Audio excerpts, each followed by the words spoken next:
Kong is famous for its towering skyscrapers, crowded streets, and fast-paced energy.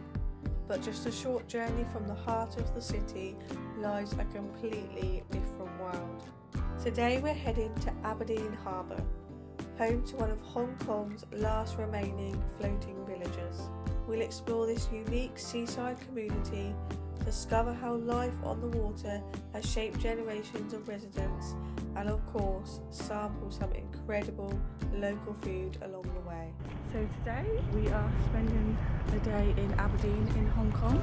Excited to see the waterfront and see little Hong Kong. We've just made it to the MRT station and we're now walking towards Aberdeen.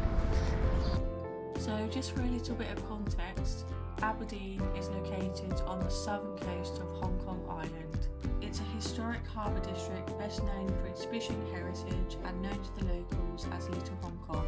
And while it's only a short journey from the skyscrapers of Central, it offers a completely different side of Hong Kong. Let's go back to the start, where it all began, and where we were about to have the most perfect day all ahead of us. Our day started on the metro, where we got off at Wong Chuk Hang station and had a 30-minute walk along the Huon Yip path, which links the metro station with the harbour. For anyone coming to Hong Kong, I just wanted to say we found using the metro really simple and easy to use. There's lots of signs everywhere, so yeah, it was a good experience. Also, we were able to use contactless payment for our tickets, which made it even easier. And on top of that, it was really affordable and made it so easy to get around the city. So after our walk towards Aberdeen, we had built up a bit of an appetite. So our first stop had to be breakfast. On Google Maps, we found this lovely little place called Happy Dining's Place and decided to have our breakfast there. This cafe is one of Hong Kong's many traditional cha-cha chains. These local cafes are a huge part of Hong Kong's culture, serving up classic comfort food with a unique blend of Eastern and Western influences. I decided to try a traditional pineapple bun with a twist, filled with pork, lettuce and tomato. It was almost like a burger, but with a sweet, buttery bun that made it something really special. Alongside that, we enjoyed a comforting bowl of pork noodles in a rich, flavourful broth. Washed down with 2 cups of traditional Hong Kong milk tea, we were refreshed, filled up and ready to start our adventure. So we're going to walk along the seafront and look at the fish market, and yeah, it looks amazing so far. I'm so excited.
At the fish market, there was lots of hustle and bustle and lots going on, and it felt really authentic.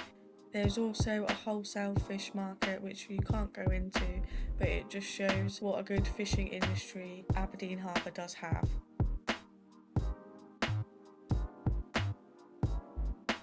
We then had a really nice walk along the promenade and took in the views of the harbour and the skyscrapers around. It was then time for coffee while we waited for our next activity, which is coming up next. We set off from Pier 6 along the Aberdeen Harbour Promenade for a traditional sampan boat ride through one of Hong Kong's most historic fishing communities.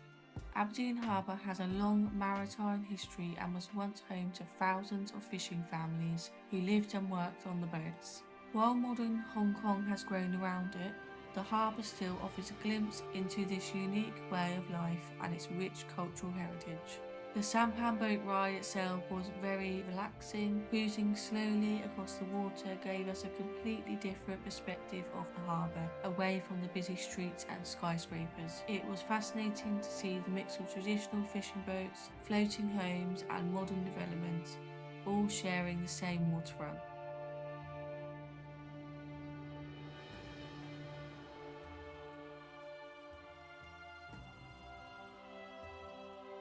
As part of the tour, we visited the Museum Houseboat, where we learned more about the daily lives and traditions of the fishing families who once lived on the water. Along the way, we passed the famous floating restaurant, one of Aberdeen Harbour's most recognisable landmarks. The original restaurant was destroyed by fire in the 1950s, before being rebuilt and transformed into the iconic attraction that became known around the world. For decades, it stood as a symbol of Hong Kong's maritime culture and Aberdeen's rich fishing heritage. To round off the experience, we stopped at Lau Key Boat Noodles for lunch, famous for its delicious noodles and long-standing connection to the Aberdeen's fishing village. So we are at Lau Key Boat Noodles and we are sitting on our sampan boat, eating our noodles. Look at these. It's actually really delicious. I think it's pork noodles. Is that fish ball? It was the perfect way to end a memorable morning on the harbour. Now, we didn't have any concrete plans for the rest of the day, so we decided to do something a little spontaneous.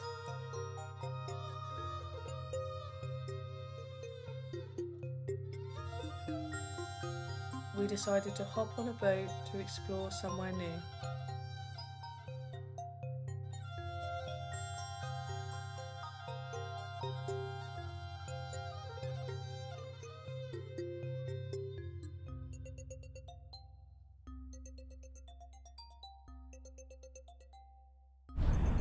So we've just come over to the other side now. It's called Apple Chow.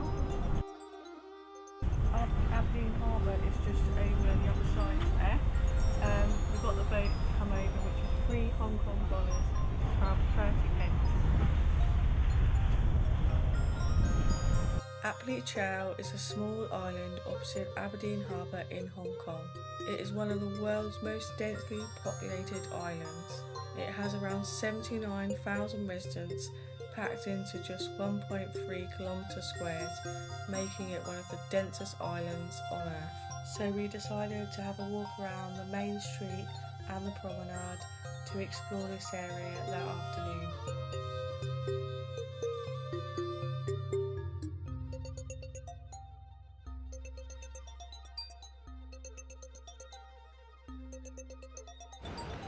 We've now managed to find our way to Hung Shing Rest Garden, which is near the waterfront, just over here.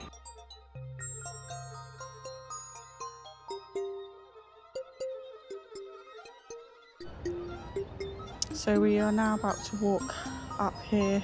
It's called Wind Tower Park, to get a little bit of a view. Wow, it's pretty amazing up here. So we walked all the way along here and we got the boat from the other side over here. Is that where the fish market was? Oh, that's the fish market, isn't it? Just there.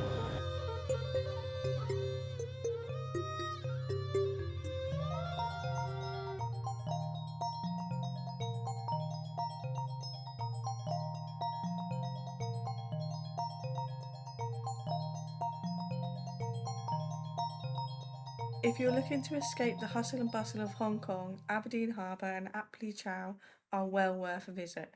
They offer a more authentic side of the city where traditional fishing heritage, local culture and everyday life can still be experienced. It's a refreshing contrast to the busy urban centre and a great place to slow down, explore, and discover a different side of Hong Kong. In my newer videos coming out soon, I will reveal this excellent food restaurant, so please subscribe if you would like to find out what it is. And I'm going to share with you what else we got up to in Hong Kong, so you really won't want to miss it. I'll share our favourite places, favourite things to do, and some little top tips along the way. Thank you so much for watching, I really appreciate it. Goodbye!